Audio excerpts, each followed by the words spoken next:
नमस्कार दोस्तों, स्वागत है आपके अपने YouTube चैनल विक्ट्री पथ में। आपको हमारे ये वीडियो आपको अच्छी लगी तो चैनल को सब्सक्राइब करें, वीडियो को लाइक करना मत भूलें। हर व्यक्ति यह बात भली भांति जानता है कि उसे एक ना एक दिन इस दुनिया को छोड़ना ही होगा, इस दुनिया को अलविदा कहना ही होगा। लेकिन उसके बाद भी हर एक व्यक्ति, हर एक इंसान हमेशा यही सोचता है कि अभी तो मैं बहुत साल जीऊंगा और तब तक तो मुझे मृत्यु नहीं आने वाली। यदि आप श्री कृष्ण के विश्वासी हैं तो इन दिव्य उपदेशों को ध्यान से सुनिए। इस वीडियो को पूरा अंत तक जरूर देखें, वरना बाद में बहुत पछताना पड़ेगा। अपने कीमती समय को फालतू के शॉर्ट वीडियो के जगह यहां लगाए, कुछ नया सीखने को मिलेगा। हम में से अधिकांश लोग इसी सोच के साथ अपना पूरा जीवन जीते हैं, लेकिन इसके पीछे जो वास्तविकता है उसी पर आपका ध्यान कभी नहीं जाता। भले ही आप यह मानते हो कि आप कम से कम 70-80 साल जिएंगे, लेकिन वास्तविक तौर पर देखा जाए तो हम में से हर एक व्यक्ति, हर एक सांसें जो जी रहा है, जो ले रहा है, वह खत्म होती जा रही है। और कब यह खत्म हो जाएगी यह किसी को भी नहीं पता। कब कौन सी हमारी आखिरी सांस बन जाए हम में से कोई नहीं जानता। हम मनुष्य जब से जन्म लेते हैं तब से पल पल मरते ही रहते हैं, लेकिन हम इस बात से बेफिक्र होकर अपने जीवन में मग्न रहते हैं और हम इस चीज की अनुभूति भी कभी नहीं कर पाते। और इसका एकमात्र कारण है हमारी संवेदना। संवेदना के स्तर से हमारा शरीर, हमारा दिमाग बहुत नीचे होता है, और जिस दिन हमारी संवेदना का स्तर ऊपर उठ जाएगा उस दिन हम इसे एहसास कर पाएंगे और इसकी अनुभूति भी हमें अवश्य होगी। हम किस तरह से एक एक पल, एक दिन मरते जा रहे हैं। आज की जो कहानी मैं आपको सुनाने वाला हूं, इस कहानी में एक ऐसा प्रश्न है जिसका जवाब आप भी जानना चाहते होंगे। आपके मन में भी यह सवाल अवश्य उठा होगा, लेकिन अब तक आपको इसका जवाब नहीं मिल पाया होगा। बहुत समय पहले की बात है, किसी नगरी में दो जुड़वा भाई रहते थे। दोनों जुड़वा भाई आपस में बहुत प्रेम करते थे। उनके बीच का जो संबंध था वह बहुत मजबूत था। दोनों एक दूसरे का सम्मान किया करते थे। उनमें से एक, जो बड़ा भाई था, वह तो बहुत ही कामयाब इंसान था, अर्थात उसके पास वह सब कुछ था जो वह चाहता था, धन, दौलत, वैभव, सारी सुख सुविधा। वहीं पर जो दूसरा भाई था, उसके पास धन दौलत तो नहीं थी, लेकिन उसने मान सम्मान बहुत कमाया था, पर थोड़ा गरीब था, पर अपने जीवन से संतुष्ट था। दोनों भाई अपने जीवन को मजे में जी रहे थे। देखते ही देखते समय बीतता गया। समय के साथ साथ वह दोनों अब बूढ़े हो चले थे। अब उनके पास अपने पूरे जीवन का केवल कुछ समय ही शेष बचा हुआ था, और यह ऐसा समय था जब दोनों भाइयों की परिस्थितियों लगभग एक जैसी थी। जिसने बहुत अधिक धन कमाया था उसने भी अपना जीवन जैसे तैसे ही काटा, और जिसने मान प्रतिष्ठा कमाई थी, जिसके पास उतना धन नहीं था, उसका भी जीवन जैसे तैसे ही कट रहा था। तब उन्हें यह एहसास होने लगा कि हमने अपने जीवन में जो कुछ भी हासिल किया उसका क्या अर्थ हुआ। वे दोनों यह सोच रहे थे कि हमने जीवन भर इतनी मेहनत की, इतना कुछ अपने लिए कमाया, लेकिन यह सब कुछ व्यर्थ ही रह गया। जिस कारण वे लोग बहुत परेशान रहने लगे थे और अपने जीवन की इस यात्रा को खत्म करने से पहले वह अपने सभी सवालों के जवाब जानना चाहते थे। एक दिन बड़े भाई के एक मित्र ने जब अपने मित्र को बहुत उदास देखा तो उसने उससे उसकी दासी का कारण पूछा। तब उसने अपनी सारी आप बीती अपने मित्र को बता दी। इस पर बड़े भाई का मित्र कहता है, यहां पास ही में एक महात्मा रहते हैं, उनके आश्रम में भीड़ लगी रहती है, वे सभी के हर प्रश्न का जवाब देते हैं। तुम वहां पर चले जाओ, तुम्हारे जो भी प्रश्न है उसका उत्तर तुम्हें अवश्य देंगे। उनकी ख्याति दूर दूर तक फैली हुई है। दूर दूर से लोग अपने सवालों के जवाब जानने के लिए उनके पास आते हैं। तुम भी वहां पर जाकर अपने सवाल पूछो, मुझे यकीन है तुम्हें तुम्हारे सवालों के जवाब वहीं पर मिलेंगे। वे दोनों भाई उन महात्मा के पास पहुंच जाते हैं और अपने सवालों के जवाब जानने के लिए बहुत उत्सुक होते हैं। वह दोनों जब वहां पर गए तो उन्होंने देखा कि वह महात्मा ध्यान में लीन थे। दोनों ने खड़े होकर वहीं पर इंतजार करना उचित समझा। जब महात्मा अपने ध्यान से बाहर आए, जब उन्होंने आंखें खोली तो उन्होंने देखा कि दो वृद्ध उनके सामने खड़े। तब उन्होंने उनके यहां पर आने का कारण पूछा। तभी बड़े भाई ने कहा, हे गुरुदेव, मैं आपसे अपने सवाल का जवाब जानना चाहता हूं। मेरे मन में कई सारे सवाल हैं और मुझे उनके जवाब चाहिए। मैंने सुना है कि आप किसी को खाली नहीं जाने देते। आप सभी की समस्या का निवारण करते हैं। आप सभी की शंकाओं को दूर करते हैं। इसीलिए हम आपके पास आए हैं और हमें पूरी उम्मीद है कि आप हमारे सभी सवालों का जवाब भी हमें अवश्य देंगे। इस पर तो महात्मा मुस्कुराने लगे और कहते हैं, मेरे पास तुम्हारे सभी सवालों के जवाब है या नहीं, यह तो तुम्हारे सवाल पर निर्भर करता है, लेकिन मेरे पास इतना समय नहीं है कि मैं तुम्हारे सभी सवालों का जवाब दे सकता हूं। लेकिन हां, अगर तुम इन सभी सवालों का निचोड़ निकालकर मुझे केवल एक प्रश्न दो तो मैं इसका उत्तर तुम्हें अवश्य दे सकता हूं। अर्थात जीवन के सारे सवालों को एक ही सवाल में पेश करो तो मैं तुम्हारी मदद अवश्य कर सकता हूं। उन महात्मा की यह बात सुनकर दोनों भाई बड़े चिंतित हो गए। उन्हें समझ नहीं आ रहा था कि आखिर अपने पूरे जीवन के इन प्रश्नों को केवल एक प्रश्न में कैसे परिवर्तित किया जाए। दोनों भाई गहरी सोच में पड़ गए। गहरी सोच में दोनों ने काफी देर सोच विचार किया, चर्चा की। और इसके बाद बड़ा भाई कहता है कि है गुरुदेव, यह तो बड़ी विचित्र बात है कि अपने जीवन के सारे सवालों को केवल एक सवाल में परिवर्तन करके हम आपसे कैसे पूछ सकते हैं। हमने बहुत प्रयास किया, हमने आपस में बातचीत भी की, लेकिन हम इन सभी सवालों को एक सवाल में परिवर्तित ना कर सके। लेकिन उसके बाद हमने कुछ देर और सोच विचार किया कि हमें किसी भी तरह से केवल एक सवाल ही पूछने का मौका मिला है, जिस कारण हम दोनों भाइयों ने आपस में सहमति करके अपने जीवन को केवल एक सवाल में पिरो दिया। और यह सवाल मैं अब आपसे पूछना चाहता हूं। तभी महात्मा कहते हैं, अवश्य जो तुम पूछना चाहते हो वह पूछ सकते हो। तभी वह बड़ा भाई कहता है, हे गुरुदेव, हम दोनों भाई हैं और हम दोनों ने अपने जीवन को संतोषजनक जिया है। एक तरफ जहां पर मैंने खूब सारा धन इकट्ठा किया, वैभव और सारी सुख सुविधा इकट्ठा की, वहीं पर मेरे भाई ने अपने जीवन में मान प्रतिष्ठा इकट्ठा की और अपने जीवन को संतोषजनक जिया। लेकिन अब हमारे जीवन का वह समय आ चुका है कि हम कभी भी अब मृत्यु को प्राप्त हो सकते हैं। लेकिन अब हमारे मन में एक अजीब सा प्रश्न है, और वह यह कि हमें लगता है कि हमने जीवन में जो कुछ भी पाया है, जो कुछ भी इकट्ठा किया है, यह सब कुछ व्यर्थ है। जैसे हमारे मन के कोने में कहीं कुछ खालीपन सा है, जिसके कारण हमें ऐसा प्रतीत होता है कि मानो हमने अपने जीवन में कुछ खो दिया है।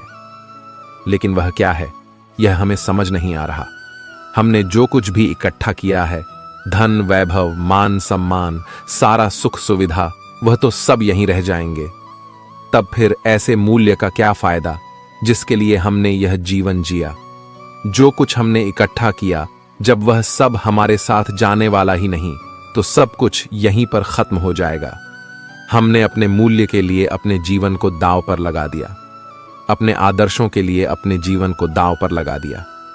हमने बहुत अच्छे अच्छे रिश्ते बनाए, अपने आदर्शों को अपने मूल्यों पर दान कर दिया, यह सोचकर कि हमारे मूल हमारे आदर्श बच्चे रहे। लेकिन जब हमने पीछे मुड़कर देखा तो हमें यह एहसास हुआ कि जिस मूल्य और जिस आदर्श को हम पीछे छोड़कर यह सोच रहे थे कि वह बचा रहेगा, वह तो एक लाश की तरह हमारे सर पर ही है। तो ऐसे मूल्य का क्या फायदा जिसे मौत जब चाहे पूरी तरह से नष्ट कर दे, बर्बाद कर दे। क्या हमें अपने जीवन में इतनी मेहनत नहीं करनी चाहिए थी? क्या हमने जो कुछ भी हासिल किया, यह सब व्यर्थ हो गया? और जीवन के जिस द्वार पर इस समय हम खड़े हैं, हमें यह एहसास हो रहा है कि हम असली सत्य को पहचान ही नहीं सके। और वह असली सत्य क्या है, यह अभी हम नहीं जानते। लेकिन इस सत्य को जाने बिना भी हम अपने जीवन को त्यागना नहीं चाहते। जब हम यह सोचते हैं तो हमारा मन डर के मारे कांप उठता है। हमारे मन में एक अजीब सी पीड़ा उठती है। हम यह नहीं जानते कि वह क्या है और क्यों है, लेकिन हमें तो बस यह जानना है कि आखिर वह सत्य है क्या। इसलिए हे गुरुदेव, आज हम आपके पास आए हैं। क्या हमारे सवालों का जवाब देंगे? इसलिए हम दोनों आपके सामने हाथ जोड़ते हैं और अपने इस सवाल का जवाब चाहते हैं। हम पर कृपा करें। हम जानना चाहते हैं कि इंसान के आदर्श, इंसान की मूल्य, इंसान के जीवन जीने का तरीका आखिर कैसा होना चाहिए, ताकि वह अपने बुढ़ापे में सभी सवालों से मुक्त हो सके, जिससे अंतिम समय में उसके मन में कोई दुविधा ना हो। वह खुशी खुशी अपने प्राणों को त्याग सके। प्राण त्याग के वक्त हमारे मन में कोई संकोच ना हो कि हमने अपने जीवन में यह कमी छोड़ दी है। हमें तो बल्कि यह खुशी होनी चाहिए कि हमने जीवन में जो कुछ भी किया है वह बहुत अच्छा था। उन दोनों का यह सवाल सुनकर महात्मा एक पल के लिए सोच में पड़ गए। उन्होंने काफी देर सोच विचार कर इसका जवाब देना शुरू किया। बेटा, हम मनुष्य हमेशा अंधकार में जीते हैं। हमें लगता है कि हमारे जीवन का कोई अंत नहीं। हम तो यहां पर सदा के लिए जीने आए हैं। इसीलिए हम केवल मौज मस्ती में अपना समय यूं ही व्यर्थ करते रहते हैं। उन चीजों को इकट्ठा करने में अपना समय लगाते हैं जो हमारे किसी काम की नहीं। और जब तक हम मनुष्य के जीवन में कोई बड़ी बीमारी या फिर बुढ़ापा के द्वार तक नहीं आते, तब तक तो हम अपने आप को अजर और अमर ही समझते रहते हैं। और हम इस अंधकार में जीते हैं कि हमारा मौत भी कुछ नहीं बिगाड़ सकती है। क्या तुम्हारे साथ कभी कोई एहसास हुआ है? क्या तुम्हारे साथ कभी कोई ऐसा पल गुजरा है जब तुमने शायद ही अपने अंदर जाती और बाहर आई सांसों के बारे में ध्यान किया हो? क्या तुमने कभी यह सोचा था? क्या तुम्हें कभी एहसास हुआ था कि तुम्हारी सांसें जो अभी चल रही है, यह कब आखिरी सांस बन जाए? मुझे यकीन है जब तुम जवां होंगे, जब तुम्हारे मन में ऐसी कोई सवाल कभी उत्पन्न नहीं हुए होंगे, क्योंकि उन दिनों में हमारा मन केवल वासनाओं में लिप्त रहता है। उसे तो केवल अपनी वासनाओं की पूर्ति करनी अच्छी लगती है। उसे हमेशा बस एक ही चीज की होड़ रहती है। हमें अपने जीवन में कुछ करना है, कुछ पाना है, धन इकट्ठा करना है, मान, प्रतिष्ठा, वैभव, वह सारी सुख सुविधा, एक अच्छा अंत, या फिर हमें एक संतोषजनक जीवन जीना ही है। और इसी प्रकार हर एक मनुष्य, हर एक व्यक्ति अपने जीवन के मूल्य को, अपने आदर्शों को अपने जीवन के हिसाब से निर्धारित करता है। जब तक सब कुछ ठीक होता है, तब तक हमारे मन में कभी कोई शंका या कभी कोई प्रश्न नहीं उठता। लेकिन जैसे ही हमारे जीवन में कोई बुरा दौर आता है, कोई विपरीत परिस्थिति आती है, या फिर कुछ अनहोनी हो जाती है, या फिर जब हम किसी गंभीर बीमारी से बीमार होते हैं, या जब हमारे सामने हमारे अंतिम समय नजर आता है, उस दिन हमारे मन में यह सवाल जरूर उत्पन्न होता है कि हमारे जीवन के आदर्शों का, जीवन के मूल्य का आखिर क्या महत्व है। अगर अभी के अभी मेरे प्राण निकल जाएं, तो क्या मेरे आदर्श, मेरे मूल्य मुझे संतोषजनक मृत्यु दे सकते हैं, परिपूर्णता से इस जीवन को त्यागने का साधन दे सकते हैं? और उस वक्त हमें यह भी एहसास हो जाता है कि हमारे जीवन के जो मूल्य है, जो आदर्श है, यह सभी इस जमाने की देन है, जो इस समाज ने हम पर डाला है। और इस बोझ के लिए हम अपना पूरा जीवन इसी तरह से व्यतीत कर देते हैं। तुमने देखा होगा कि हम में से अधिकांश लोग अपने जीवन में मान सम्मान, प्रतिष्ठा और धन इकट्ठा करने में लगे रहते हैं, और इसी प्रकार उनके जीवन यूं ही समाप्त हो जाता है। और उनके जो जीवन के मूल्य है, जो आदर्श है, वह यहीं पर रह जाते हैं। उनके आदर्श केवल एकमात्र कागज की नाव के समान है, और जब तेज बारिश होती है तो कागज की नाव तहस नहस हो जाती है। जब तक वह इंसान उस कागज की नाव में बैठा होता है और बारिश नहीं हो रही होती, तब तक वह अपने आप को सर्वश्रेष्ठ मानता है। वह सोचता है कि मौत भी मेरा कुछ नहीं बिगाड़ सकती।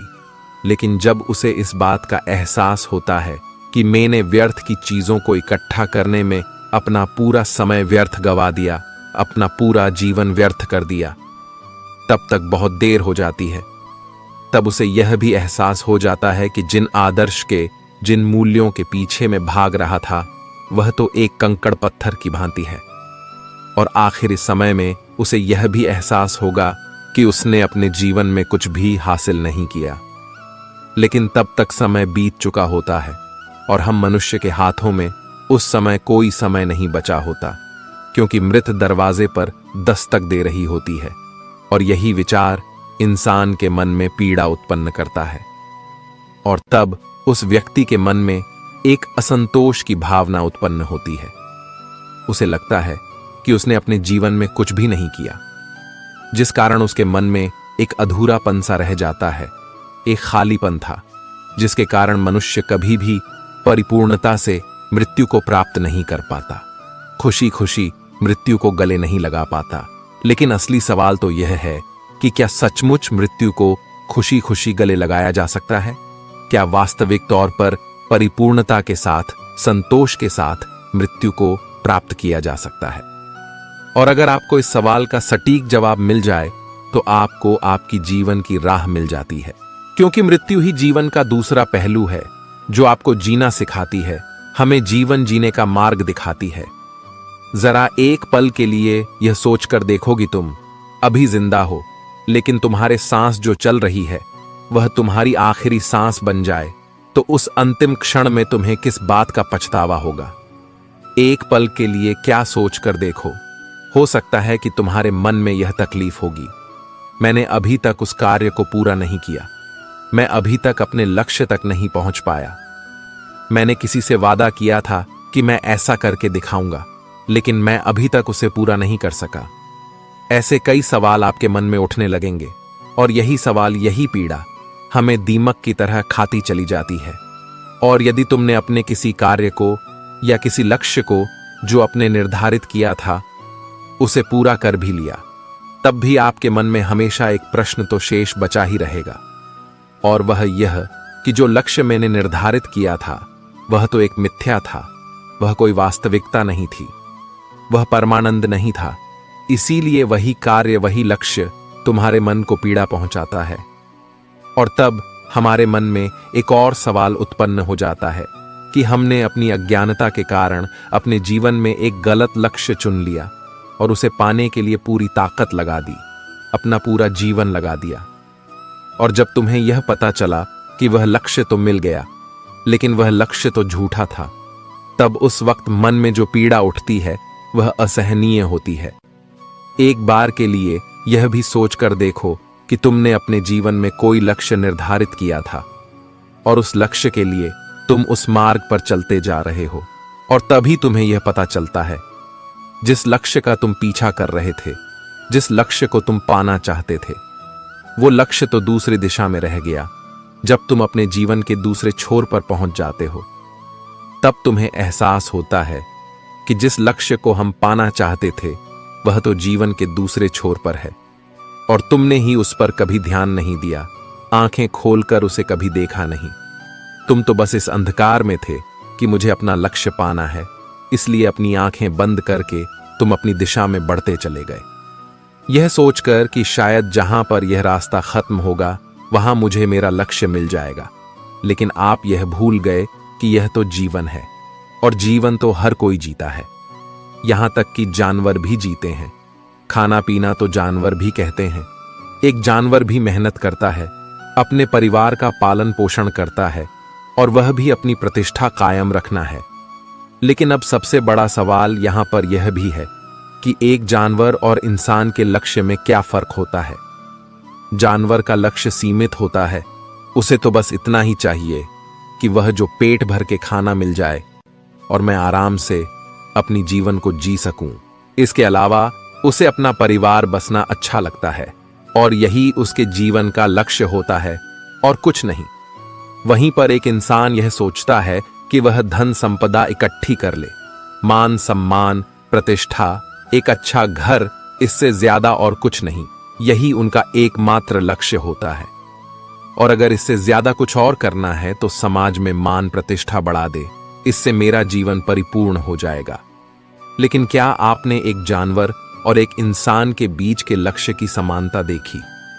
दोनों का लक्ष्य लगभग एक जैसा ही होता है। उन्हें भी मेहनत करके अपने परिवार का पालन पोषण करना है, पेट भर के खाना खाना है, और इधर हर एक व्यक्ति को मान सम्मान, प्राण प्रतिष्ठा, अपना परिवार और धन इकट्ठा करना है। तो जब दोनों के लक्ष्य लगभग एक जैसे ही है और दोनों का जीवन लगभग एक जैसा ही है, तो फिर हम इंसान को यह अहंकार क्यों है कि हम एक इंसान हैं हम क्यों भला अपने आप को उसे जानवर से ऊपर समझते हैं? आखिर वही जीवन हम भी जी रहे हैं और वह जानवर भी जी रहे हैं, तो फिर दोनों में फर्क क्या है? तो यहां पर इसका जवाब भी बड़ा सीधा और सरल है। एक इंसान के पास उसकी चेतना होती है, जिसकी चेतना ऊपर उठ चुकी होती है। उसे इस बात का भली भांति एहसास होता है कि एक इंसान के पास चेतना का फर्क है। जानवरों में चेतना नहीं होती, लेकिन दूसरी तरफ इंसानों की चेतना ऊपर होती है, और इसी चेतना का इस्तेमाल करके यदि आप चाहे तो परमात्मा को भी हासिल कर सकते हैं। लेकिन हम मनुष्य तो केवल इस समाज के हिसाब से चलते हैं। अपनी चेतना का इस्तेमाल केवल धन संपदा, मान प्रतिष्ठा और समाज में अच्छा बने रहने के लिए, इस चेतना का छोटी छोटी चीजों के लिए इस्तेमाल करते हैं। किंतु यदि हम चाहे तो अपनी इस चेतना का इस्तेमाल करके हम जीवन को परमानंद की तरफ ले जा सकते हैं, जिसे हम जीवन का आनंद भी आएगा, उस परमात्मा का ज्ञान पा सकते हैं। लेकिन यह चेतना हम समय के साथ धीरे धीरे बर्बाद करते हैं, हमें इसका कोई एहसास नहीं रह जाता। इसलिए जब जीवन का अंतिम समय आता है तो हमारे मन में एक पीड़ा उठाती है, हमारे मन में एक तकलीफ रहती है, और वही हमें यह एहसास भी कराती है कि जो कुछ भी हमने अपने जीवन में हासिल किया है कुछ कंकड़ पत्थर के समान है। और यही कारण है कि जब हमारा अंतिम समय आता है तो हमारे भीतर कई तरह के सवाल होते हैं और हमें कई तरह की तकलीफें भी उत्पन्न होती हैं, जिस कारण एक मनुष्य परिपूर्णता के साथ कभी मृत्यु को प्राप्त नहीं कर पाता। और तब समाज के वह सारे मूल्य, सारे आदर्श हम पर बोझ बनकर रह जाते हैं। उनका हम पालन तो करते हैं, लेकिन अधूरे चेतना के साथ, क्योंकि वह तुम्हारी खोज नहीं है, यह तो समाज की खोज है, और इस समाज ने यह बोझ तुम पर डाला है। लेकिन जब हम अपनी चेतना का इस्तेमाल करते हैं तो हमें यह अच्छी तरह से समझ में आ जाता है कि जिस आदर्श, जिस मूल्य के लिए हम जी रहे हैं, उसे हम अच्छी तरह से समझ पाते हैं, उसे अच्छी तरह से पहचान पाते हैं, और उससे यह आदर्श, यह जीवन के मूल्य हम पर बोझ नहीं बन पाते, बल्कि यह हमारे जीवन के लिए एक दिशा का काम करते हैं, हमें एक रास्ता प्रदान करते हैं। इसलिए हर इंसान के जीवन में यह लक्ष्य तो होना ही चाहिए कि वह अपने जीवन में चेतना स्तर को ऊपर उठा सके, जीवन के अपने हर एक पल, हर एक क्षण को चेतना के भाव से जी सके, अच्छी तरह से समझ सके, उसे पहचान सके। क्योंकि आप यह बात बहुत अच्छी तरह से जानते ही होंगे कि हमारा जीवन दो पहलुओं में विभाजित है, सुख और दुख। और जब हम चेतना से ऊपर उठ जाते हैं तब हमें यह भी एहसास हो जाता है कि सुख और दुख के दोनों में ही हमारा एक समान का हिस्सा है। और तब मनुष्य का चैतन्य उसे यह बताता है कि यह तो एक स्थिति है जो आज नहीं तो कल गुजर जाएगी। तब उसका मन कभी भी विचलित नहीं होता है, और तब वह इंसान सुख और दुख में लिप्त ना होकर अपने जीवन को अलग होकर जी सकता है। तब उसे यह एहसास होता है कि मैं तो इस सुख और दुख में शामिल ही नहीं हूं। और जब यह भाव उस व्यक्ति के अंदर पैदा हो जाता है तो सारे व्यर्थ के लक्ष्य, जिसके पीछे भागने या दौड़ने की प्रतिस्पर्धा चलती रहती है, वह हमेशा के लिए खत्म हो जाती है। और तब जीवन का केवल एक ही लक्ष्य रह जाता है, और वह है आत्म चैतन्य। लेकिन जो व्यक्ति आत्मचरित्र करने से दूर रहता है, उसका जीवन एक मिट्टी के घर के समान होता है। जब तक वह घर सुरक्षित है तब तक उसे लगता है, तब तक उसका जीवन खुशियों से भरा रहता है और अपने आप को सर्वश्रेष्ठ मानता है।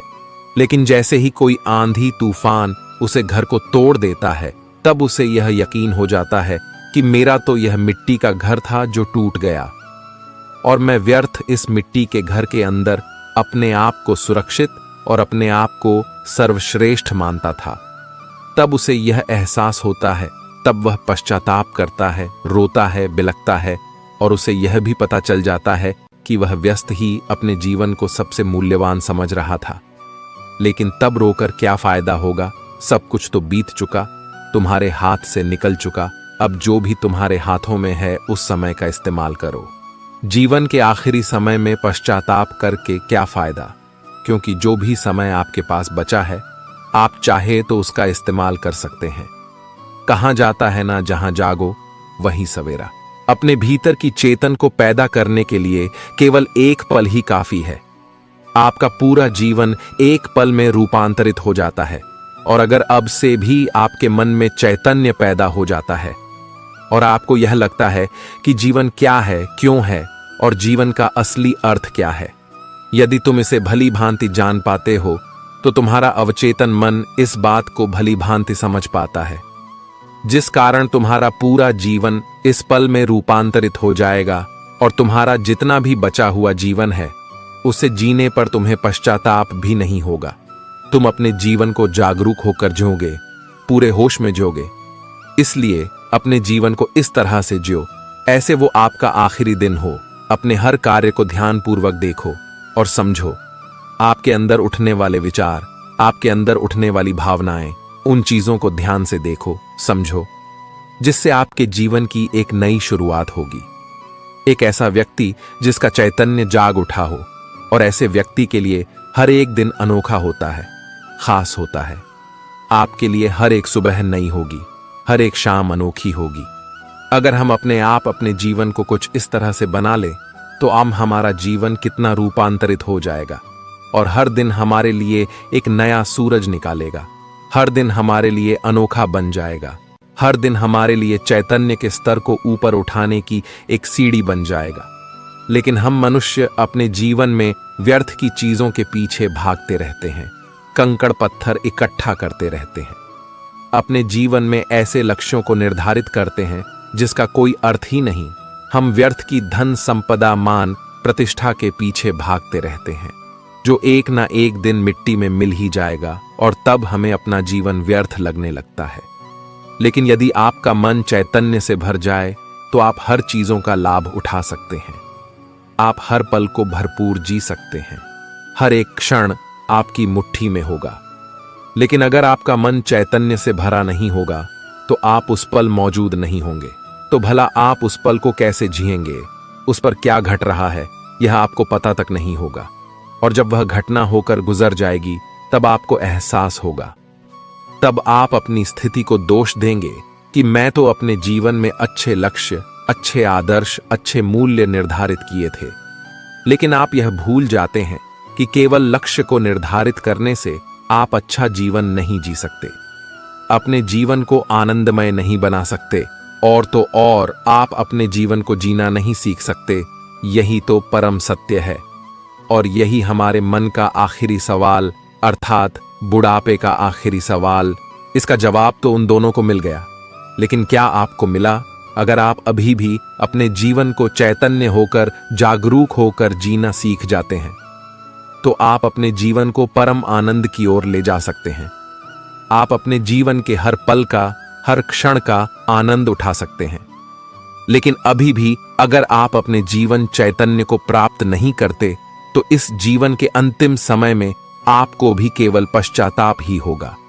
तब उस समय आप केवल इस सोच में रह जाएंगे कि मैंने तो अपना इतना समय केवल सोते सोते गुजार दिया, मैंने अपना इतना समय केवल इधर उधर की बातों में लगा दिया। इसी प्रकार के कई सवाल आपके मन में उठने लगेंगे और तब आपके हाथ केवल पश्चाताप ही रहेगा, क्योंकि आपका वह समय तो बीत चुका है और अब आप उसे समय को वापस नहीं आ सकते। जब वह पल आपके हाथों से निकल चुका होगा तब आपको इसकी असली अहमियत समझ आएगी और तब आप केवल यह सोच रहे होंगे कि अब तो केवल मेरे पास केवल कुछ ही क्षण बचे हैं। तब आप केवल रोते बिलखते रह जाएंगे, लेकिन आपके हाथ कुछ नहीं आने वाला। इसलिए आज से और अभी से अपने जीवन को जागरूक होकर जीना सीखें। हर पल, हर क्षण को खुशी से जिए। ऐसे जिए मानो कि यह समय आपका आखिरी समय है, यही आपका आखिरी दिन है, आपका आखिरी पल है, जिससे आपके लिए हर एक पल नया होगा, खास होगा और आप ही का होगा।